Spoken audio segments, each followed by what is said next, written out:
Hello, my queens. Today we will be discussing how to get a life.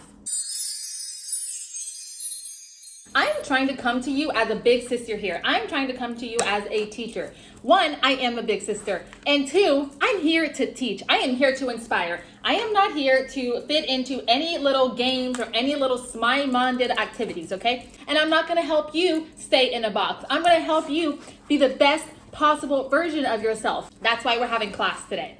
The first thing that I need you to do is please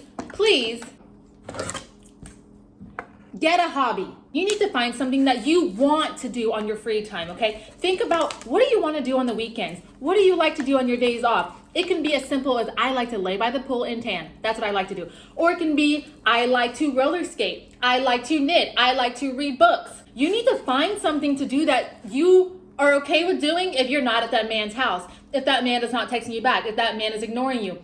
What can you do that also brings joy to your life? Because nothing is going to give that man the ick and make you feel more crazy than you constantly texting him, constantly blowing him up, constantly worrying about what he's doing. You should not be worrying about what he's doing. You should be worrying about what you're doing and where you're going. Part of building a life, getting a life, is that you need to build your life, like a life that exists outside of having a partner. I'm telling you this because when I was down bad, my life didn't exist unless I had a boyfriend. So when I met a guy that I became obsessed with, all I wanted to do was hang out with him. My entire day was structured around hanging out with this man. So how you prevent yourself from getting into the same scenario that I was in, or if you are in this scenario, you have to find something that you want to do outside of your time with this person. Try yoga, try Pilates, try running. Part of getting a hobby is that this thing becomes a consistent thing. This isn't something you just do every once in a while. No, this is a consistent part of your daily practice. By getting something that takes your attention away from the relationship and puts it into you and yourself, you are able to start building a life because you are building something that is your world that he is not included in. You have to build your world without him in it. All right, and this leads us into number 2. Focus on a goal. You need something that is going to take your attention away from this man. Many people have goals and dreams, and I know you have one too, but you need to set a goal. It can literally be the smallest goal. You're trying to save $500, so that requires you to work more. You're trying to build your social media, so that requires you to be creating content. You're trying to go get a different job, so that requires you to do research, build a resume. You need to pick a goal that you can focus on, that you can strive to achieve. Because when you don't have a goal or you don't have a dream, what are you doing with yourself? This is how women get stuck in obsessive or toxic relationships, or they lose themselves in relationships because they don't have anything outside of their relationship that they can have identity to. If you are able to focus on a goal, you are able to build a life because you are doing something for you. Because what this does is that this turns your attention into yourself. It turns it into you getting better, improving yourself, improving your life. You are becoming a better person as an individual versus if you are just in your relationship, you're not doing anything with yourself. Everything you do revolves around your relationship. How are you getting better? Do something that you've always wanted to do. Find a way to make yourself better, because then you will have more self-esteem, you will have more independence, you will have more confidence, and you won't be as obsessed with your relationship or that man. You see my outfit today? I was trying to go for more of like, you know, an authoritative outfit. And like this outfit kind of gives me like cop, military vibes. Let me show you guys the dress. I literally thrifted this. It's so freaking cute, but I have to show you. Hold on. Look how cute it is. Yes, honey. She's cute. She's cute. And she's gonna tell you how to fix your life. Goal number 3, maybe one of the most important ones as a woman of the 21st century. Get that money. You need to be making your own money. I don't care if you want to be a housewife, if you want to be, don't come at me with this, because this channel is not here for women who are centered around being a little trophy piece to their husbands. Listen, I love men. I love everything about them. I find them exciting. I find them intriguing. I love looking at them. I love hanging out. I love men.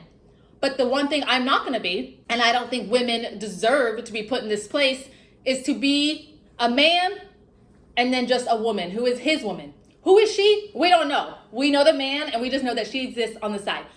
No, we're not doing that anymore. That role does not benefit you anymore. It does not benefit you to disappear behind your husband. It doesn't benefit you to disappear as a mother. You can still be a wife, you can still be a mother, and still be your own person, and therefore make your own money. Find a way to make your money. Being a woman is very expensive, especially if you want to be a woman who takes care of herself, whether it's physically or medically. You know how expensive vitamins are? A lot of my money goes towards vitamins. You know how expensive Pilates is? But to workout clothes, getting your hair done, getting any sort of maintenance is so expensive. So to rely on somebody else in general to pay for every single thing as a woman does not benefit you, because if you want to be your best and highest self, you are limited to how much money you can spend and what things you can do. Versus if you get your own money, you can spend your money however you like. So focus on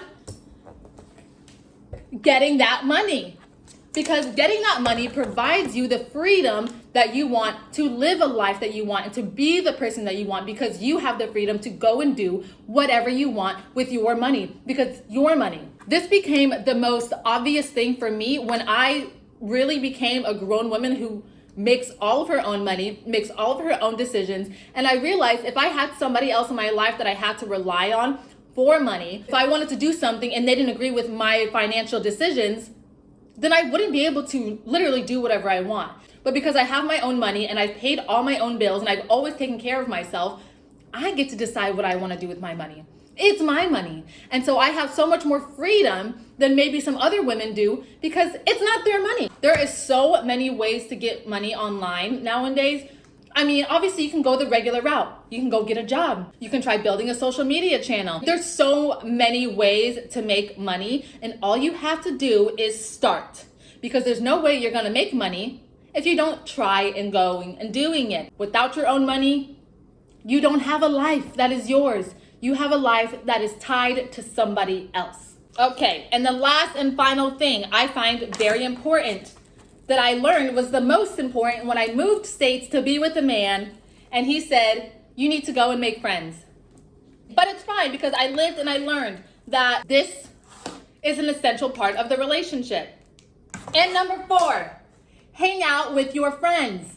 Please do not be that girl that ditches all of her friends to hang out with her boyfriend, because I promise you, you should not tell your boyfriend everything. There are some things that are meant for girls only. There are some things that you cannot tell your boyfriend because he doesn't need to know that. As a woman, as you get older, there will be things in life that your man cannot understand from you. Whether it's your health, like you're going through health issues, he's not going to understand that. He's a man. Women and men go through different health issues. You need a girlfriend to talk to about that. Maybe you want to go out with your friends and you need to get away from the house and you need to go be free and go to a concert. Maybe you need to go to dinner. Maybe you just need some girl time. Girlfriends are so important for women. We truly need each other to hold each other up. Because when you're going through an issue with your man, who are you going to go vent to your issues to? Your man? No. This is why you need friends. So anytime you have friends who want to hang out with you, go hang out with your friends. I'm not saying ditch your boyfriend every single time, but I'm saying make sure you take time for your friends. Make sure you show up for your friends for their birthdays, their celebrations. Make sure you call your friends. Make sure you text them. Make sure you keep up with them, because your friends keep you grounded. If you don't have friends, how are you going to have a life? Part of getting a life is having friends. Part of getting a life is building a social circle. So make sure you continue to just put yourself out there. Make sure that you have a community that is not directly tied into him. And listen, guys, even if you're not in a relationship, this is how you build a life, is you have to have hobbies, you have to have goals, you have to make sure you have your friends, and make sure you are making your own money. That is how you build a life. To have a life, You have to have things that keep you busy. You have to have things that you like to do. You have to be somebody. This is a big thing that I struggled with in my early 20s was, who am I? What do I want to do? Who do I want to be in this world? And it wasn't until I hit around 24, 25 that I really started to come into myself. But that is when I really just started like trying to build myself, trying to do things that were purely for me and not necessarily like taking everybody else's opinions into account. I literally just started doing things that I wanted to do. And I started to build my own roots. You know, I went for jobs that I wanted. I finally got my own apartment. And getting your own place truly is life-changing. I know that not everybody can afford to live on their own, but my point is to have your own space. You just need a space that is yours. Getting a life is cultivating your own identity, cultivating your own dreams. So please do that. And I love you guys so much. I hope you guys learned something from the video, and let me know if you liked this style. This one was a little bit more thematic. Anyway, love you guys.